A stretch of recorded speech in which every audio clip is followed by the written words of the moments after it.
Now I give the floor to Her Excellency Mrs. Arzu Rana Deuba, Minister of Foreign Affairs of Nepal. Thank you, Excellency. I thank Brazil for hosting this important ministerial meeting. Honorable Ministers, Excellencies, distinguished delegates, ladies and gentlemen, I feel deeply honored to deliver these remarks on behalf of the group of the least developed countries.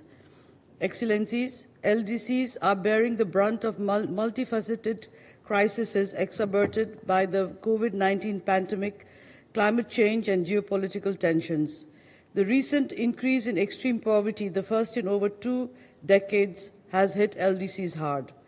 Therefore, without targeted and enhanced support, LDCs risk falling further behind, jeopardizing the global commitment to leave no one behind.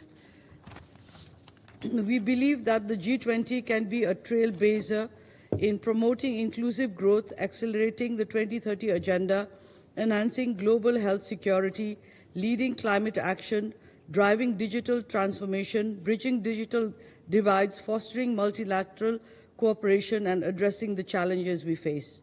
On this score, we welcome Brazil's initiatives for this meeting with a focus on social inclusion, poverty eradication, and sustainable development.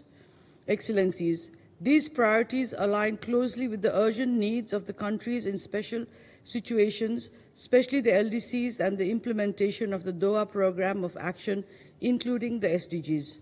We welcome Brazil's proposal to launch a global alliance against hunger and poverty. This initiative has the potential to galvanize international action on issues that disproportionately affect the LDCs.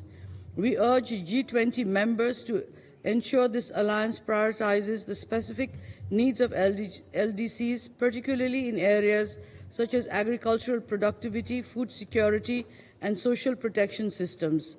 The emphasis on sustainable development and energy transitions is also crucial for LDCs as they face significant barriers in accessing finance and technology, including AI. We call on the G20 to enhance support for LDCs in this area, including through the proposed task force for global mobilization against climate change. We appreciate Brazil's focus on reforming global financial architecture.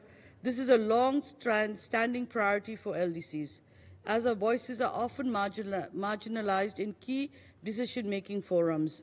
We urge G20 members to support concrete reforms that enhance LDCs' representation and participation in international financial institutions and other global governance bodies.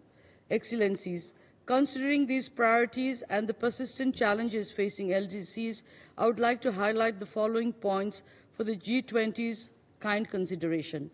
First, creating synergy between the Doha Programme of Action and the G20 initiatives is important.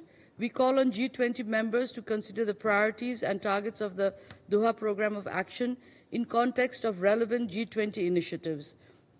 This would ensure alignment between G20 efforts and the internationally agreed roadmap for LDC's development. Second, enhancing LDC participation in G20 processes is warranted. For this, we request the establishment of a formal mechanism for LDC representation in G20 meetings and working groups, including regular invitations of the LDC chair to G20 summits. This would provide a vital platform for LDC perspectives to inform G20 deliberations and outcomes. Third, prioritizing LDC-specific financing mechanisms is crucial. We urge G20 members to support the creation of a dedicated financial facility for LDCs within multilateral development banks. This could include expanding concessional windows and developing innovative instruments to de-risk private investment in LDCs.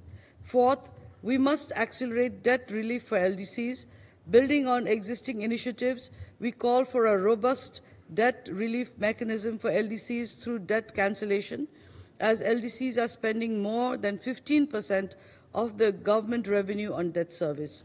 This should be coupled with measures to enhance debt transparency and sustainable borrowing practices. My fifth point, is that it is incumbent upon us to boost LDC for climate adaptation and resilience by scaling up finance and technology.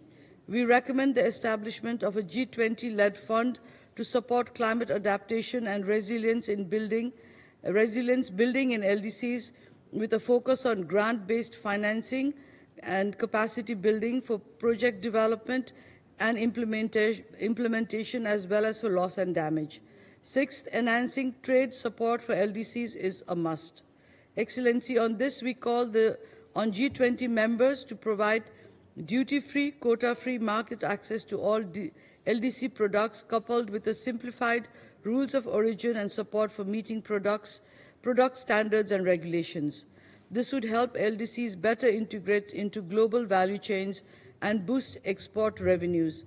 The above support should continue to be provided to 15 other LDCs at different phases of graduation and graduated countries.